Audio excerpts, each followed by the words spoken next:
राज्यामध्ये सोने तारण कर्ज घोटाळा आता समोर आलेला आहे। छत्रपती संभाजीनगरच्या वैजापूर शहरातील भारतीय स्टेट बँकेसह इतर एका खाजगी बँकेमध्ये एका गोल्ड लोन व्हॅल्यूअरने बनावट सोने ठेवून अनेक खातेदारांच्या नावावर लाखो रुपयांचे कर्ज घेतले आहे। आता हा घोटाळा समोर आल्यानंतर या सर्व खातेदारांनी आमचा यात काहीही समाविष्ट नसल्याचं प्रतिक्रिया देताना आपल्याला पाहायला मिळतं। आपल्यासोबत काही खातेदार आहे। दादा, काय हा घोटाळा आहे आणि काय हा सगळा प्रकार आहे?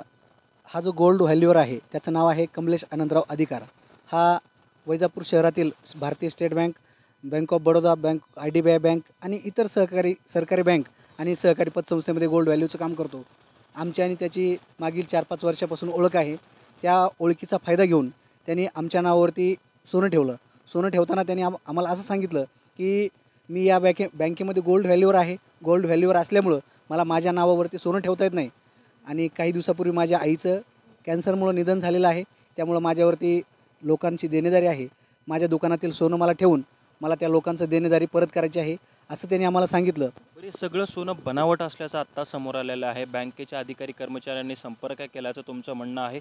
काय त्यांचं म्हणणं होतं, काय ते आता तुम्हाला उत्तर देतात? त्यांचं म्हणणं असं आहे की तुमच्या नावावरती ठेवलेलं जे पाकीट आहे ते सोनं खोटं आहे, ते पाकीट तुम्ही लवकरात लवकर सोडून घ्या।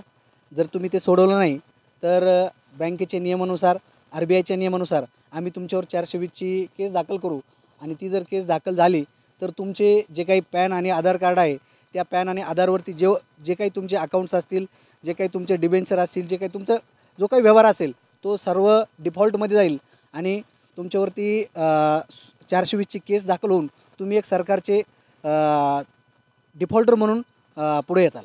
अजून देखील आपले काही खातेदार आपल्यासोबत आहेत। दादा, हे गोल्ड लोन हा असा प्रकार असतो ज्यामध्ये गोल्ड लोनचा व्हॅल्यूवर बँकेचा कर्मचारी आणि खातेदार यांच्या प्रत्यक्ष हजर राहिल्याने हे कर्ज दिलं जातं। या सर्व बाबी होत असताना त्याने बनावट सोन्याच्या आधारे कर्ज घेतलं, या बाब तुमच्या लक्षात आली नाही? नाही, आमच्या त्यावेळेस लक्षात आलं नाही। जे की तुम्ही बोलताय की आता हे सर्व स्टाफ तिथं अवेलेबल पाहिजे, सोनार, त्यांचा कर्मचारी आणि एक खातेदार। तिथं फक्त मी आणि तो, आणि ते एका ओपन स्पेसमध्ये त्यांनी गोल्डचं व्हॅल्युएशन केलं आणि ते त्यांनी तिकडं कॅश कॅबिनमध्ये नेऊन दिलं। त्याची आम्हाला पूर्वकल्पना काहीच नव्हती आणि इवन माझ्या नावावर गोल्ड लोन करून आज रोजी 5 महिने झालेले। 10 जानेवारी 2025 रोजी माझ्या नावावर तुमच्या नावावरती बनावट त्याने गोल्ड लोन केलं, हे तुमच्या कधी लक्षात आलं? बँकेकडून तुम्हाला आता काय सांगण्यात आलं? बँकेकडून आत्ता सांगण्यात आलेले की हे कुठली शाखा आहे, काय त्या बँकेचं नाव आहे? SBI बँकेमधून मला फोन आला की हे सोनं तुमच्या नावाने फेक ठेवलेलं गेलेलं आहे। फोन आला म्हणजे त्यांनी डायरेक्ट असं फोनवरती नाही बोलले, ते म्हणे तुम्ही बँकेत या, तुमच्याशी चर्चा करायची। आम्ही दुसऱ्या दिवशी बँकेत गेल्याच्यानंतर तेव्हा आम्हाला कळालं की हे सोनं आमच्या नावावर फेक ठेवण्यात आलेलं आहे। त्यांच्याकडून काय सांगण्यात आलं? अधिकाऱ्यांचं आता काय म्हणणं आहे? काय केलं पाहिजे? आता ते म्हणताय की हे तुम्ही पॅकेट सोडून घ्या, नाहीतर तुमच्यावर 420ची आम्ही केस दाखल करू आणि तुम्हाला पुढं अडचणी येतील, तुमच्या भविष्यासाठी, जॉबसाठी म्हणजे खूप अडचणी येतील असे ते आम्हाला बोलले। आणि इवन ते हे बोलले की आम्ही तुम्हाला काही मदत लागली तर तुम्हाला आम्ही पीक कर्ज करून देतो किंवा तुमच्या नावावर बनावट सोनं जर तुम्ही सोडलं, बँकेचे पैसे भरले तर तुमच्यावर गुन्हा दाखल होणार नाही असं हो असं बोलले ते।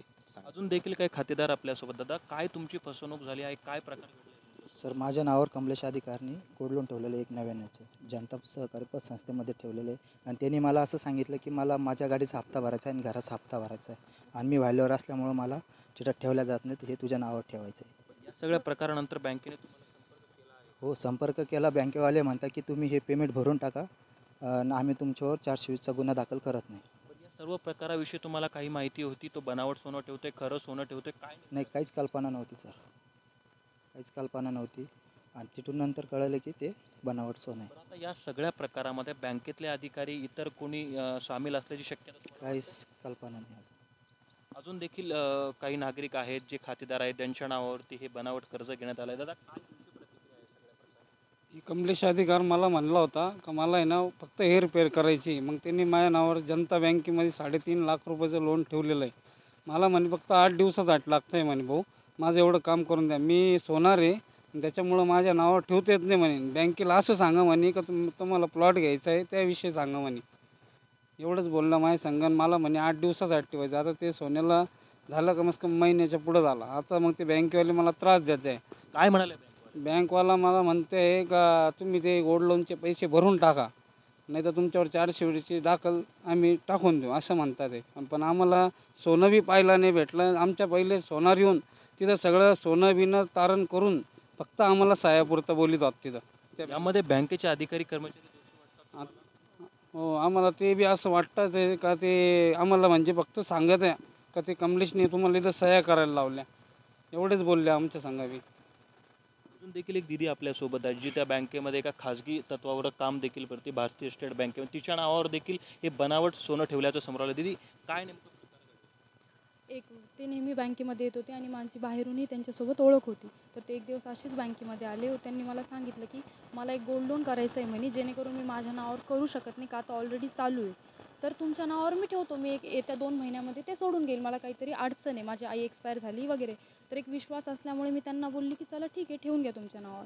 त्यानंतरून ते आले, माझ्या नावावर गोल्ड लोन केलं, डॉक्युमेंट ते सगळं त्यांनी आणि बँकेनेही हे सगळ्या गोष्टी तयार झाल्या. फक्त माझ्याकडे फॉर्म आला, मी त्यावर एक सिग्नेचर केली, सिग्नेचर करून मी फॉर्म मॅडमकडे जमा केला. त्यानंतरून गोल्ड कोणतं होतं, काय होतं, कोणतं गोल्ड त्यांनी दिलं आहे किंवा फक्त किती अमाऊंट घेतली एवढं मला माहिती आहे, तेवढी अमाऊंट त्यांनी घेतली आणि हे सगळा प्रकार झालेला आहे. विड्रॉलही त्यांनी मलाच करायला लावली, पण CCTV कॅमेरामध्ये हे फुटेज आहे की मी विड्रॉल केल्याच्या नंतर ते माझ्या काउंटरला आले, माझ्या काउंटरला आल्याच्यानंतर हे सर्व जेव्हा हे बनावट सोनं ठेवलं गेलं होतं तेव्हा बँकेचे अधिकारी कर्मचारी तिथे उपस्थित असल्याशिवाय ते होऊ शकत नाही. तेव्हा कुठले अधिकारी त्या ठिकाणी होते? यांना ती गोष्ट लक्षात आली नाही का? नाही, कोणीच नव्हतं तिथे आणि दरवेळेस जेव्हा गोल्ड होतं त्यावेळेस कोणीही नसतं. ते माझ्याच काउंटरला येऊन दरवेळेस गोल्ड चेक करते आणि डायरेक्ट गोल्ड लोन होऊन जातं. तुमच्या बँकेतील इतर कर्मचारी अधिकाऱ्यांनी यावरती वचक ठेवला असतं तर हे सर्व प्रकार नसतं घडलं. तर आता बँकेचं काय तुला म्हणणं? बँकेने एक 8 दिवसापासून मला बोलत होते गोल्ड लोन भर किंवा काही जमीन वगैरे असेल तर बघ, आम्ही लोन करून देतो. पण आज मी जेव्हा सकाळी बँकेमध्ये गेली तर त्यांनी मला सहसा गेटवर थांबवलं आणि त्यांनी मला सांगितलं की बँकेमध्ये यायचं नाही. तर मी मॅनेजर सरांकडे तू गेली. कुठल्या पदावर त्या बँकेत? मी क्रेडिट कार्डसाठी सेल्स एक्झिक्युटिव्ह आहे तिथे. आता त्यांचं काय म्हणणं आहे? त्यांचं म्हणणं आहे की मी तुला एक तर आज संध्याकाळपर्यंत किंवा सोमवार सकाळपर्यंतचा टाईम देतो, जे काय बँकेचे लोन तुझ्या नावावर आहे ते तू क्लिअर कर. जर तू ते क्लिअर नाही केलं तर आम्ही तुझ्यावर FIR करू आणि FIR केली तर त्यामध्ये तुझी जॉबही जाऊ शकते. तुला शेवटचा प्रश्न विचारतो, त्या बँकेत तू ही काम करते, या सर्व अधिकारी कर्मचाऱ्यांचा यात दोष आहे असं तुला वाटतं? मी सांगू शकत नाही त्याबद्दल, कारण की मला आयडियाच नाही त्याबद्दल, कारण की ते गोल्ड लोनचं काउंटर खूप साईडला आहे. पण यामध्ये गोल्ड लोन की एक क्रॉस व्हेरीफाय करण्यासाठी एक अधिकारी ठेवलेले आहेत, पण त्यांनी त्याची काळजी न घेतल्यामुळं हे आमच्या सगळ्यांना ह्या गोष्टीचा आज आम्हाला त्या गोष्टी भोगाव्या लागत आहे सगळ्या. तर आता तुझी काय विनंती? तेच की जी चुकी समजा आम्ही एक विश्वास केला, पण तुम्हीही तेच विश्वास करून एक चुकी केलेली आहे, तर जेवढे आम्ही गुन्हेगार आहे तेवढे तुम्ही पण गुन्हेगार आहे. तर जे काय असेल ते मिळून वगैरे किंवा त्याला शोधून आमच्यावर न कारवाई करता त्याला शोधून बँकेने बी याची जबाबदारी घेतली पाहिजे, माझं हे म्हणणं आहे. बँकेने यापूर्वी गुन्हा दाखल करणं आवश्यक असताना थेट तुम्हाला बनावट सोनं सोडण्यासाठीची धमकी दिली जाते की तुम्ही कुठल्याही प्रॉपर्टी विका आणि हे सोनं भरा. बँक या गुन्ह्याला लपवण्याचा प्रयत्न करते असं वाटतं? मला तर असंच वाटतंय, कारण की हे मागच्या सॅटर्डेला झालं होतं, आज त्याला 8 दिवस झाले पण अजून FIR ही दर्ज नाही आहे. भले त्यांचं म्हणणं आहे मॅनेजर सर सुट्टीवर होते, आम्ही ॲक्शन घेऊ शकलो नाही, पण मॅनेजर सर येऊनही 2 दिवस झाले. 2 दिवसापासून ते एकच सांगताय, कस्टमर बोलवते आहे आणि गोल्ड लोन भरा किंवा काही जमीन वगैरे असेल तर ती आणा, आम्ही त्याचं ते गहाण ठेवतो किंवा त्याच्यावर तुम्हाला लोन करून देतो. त्यांचं तेच म्हणणं आहे की लोन भरा. तर किती लोकांच्या नावावर त्यांनी हे कर्ज केलं असं काय, याबद्दल काय माहिती आहे? काही सांगू? ऐकण्यात आलं तसं एक आमच्या बँकेचे 7 ते 8 लोक आहेत त्यामध्ये असं, आणि 2 दिवसापासून ऑडिट चालू हा आहे. आकडा किती असू शकतो, काय अंदाज? एक 75 पर्यंत असेल, लाख 75 लाख. जेव्हापासून हा घोटाळा म्हणजे उघड होतोय तेव्हापासून बँकेने गोल्ड लोनही बंद केल्याची माहिती आहे. केलंय. त्याबाबत काय सांगू? नाही, पूर्ण गोल्ड लोन बंद केलंय. पण गोल्ड लोन बंद करायचं मला काही समज नाही. ज्यावेळेस तुम्ही कोणत्या चुकीमध्ये नाही आहे, मग तुम्ही गोल्ड लोन का बंद केलं? जसं बँकेचं म्हणणं आहे की जसं आम्ही आणि व्हॅल्युअरनी मिळून बँकेसोबत फ्रॉड केला आहे. पण जर आम्ही फ्रॉड केला असता मग तुम्ही गोल्ड लोन किंवा तुम्ही त्याच टायमाला क्षणाला आमच्यावर ॲक्शन घेतली असती ना. जर आम्ही फ्रॉड केला असता, त्यांनी ॲक्शन काही घेतलेली नाही आहे. ते फक्त आम्हाला सांगताय की तुम्ही गोल्ड लोन भरा, नाही तर आम्ही FIR करू. पण अजून काही ते उघडकीस आलेलं नाही आहे, नेमकं काय करणार. त्यांनी त्याच्यावर गुन्हा दाखल करायला पाहिजे, पण ती स्वतःची चूक लपवण्यासाठी येस आम्हाला अडचणीमध्ये टाकता येते. अजून देखील एक ताई आपल्यासोबत आणि आहेत. एक सर की एक गोष्ट, ज्यावेळेस आपण गोल्ड लोन करतो त्यावेळेस एक असतं की समजा तुम्ही त्यांचं जसं म्हणणं आहे, जसं मी त्यांना क्वेश्चन केला होता की तुम्ही गोल्ड लोन कसं काय केलं तुम्ही गोल्ड लोन, तर त्यांचं म्हणणं आहे की आम्ही व्हॅल्युअरच्याही भरोशावर गोल्ड लोन करतो. ठीक आहे. मग मी त्यांना बोलली की क्रॉस चेक तुम्ही करत असता. पण त्यांचं म्हणे आम्ही क्रॉस चेक नाही करत, आम्ही फक्त व्हॅल्युअरच्या म्हणण्यावरच गोल्ड लोन करतो. बट आता माझं गोल्ड लोन केलेलं आहे जानेवारीमध्ये. ज्यावेळेस मी मॅडमला विचारलं तुम्हाला कसं काय कळलं माझं गोल्ड नकली आहे, मॅडमचं म्हणणं आहे असं बघितल्या समजतंय की ते नकली. मग ज्यावेळेस बघितल्या समजतंय जानेवारीमध्ये माझं गोल्ड लोन केलेलं आहे, माझं त्याला 6 महिने झाले. मग 6 महिन्यामध्ये मॅडम काय करत होत्या? ज्यावेळेस बघितल्या त्यांनी गोल्ड लोन आणलं, मॅडमनी चेक केलंच असेल जसं मॅडमच्या म्हणण्यानुसार. मग जेव्हा चेक केलं होतं तेव्हा कळलं नाही तुम्हाला नकली, ज्यावेळेस तुम्हाला आत्ता बघितल्या समजतंय नकली म्हणून. ते पहिली गोष्ट तर मी तिथे जॉबला आहे तर ते मला मेंटली टॉर्चर करते आहे. मला कोणीही सपोर्ट करत नाही, मी त्यांचा स्टाफ असूनही.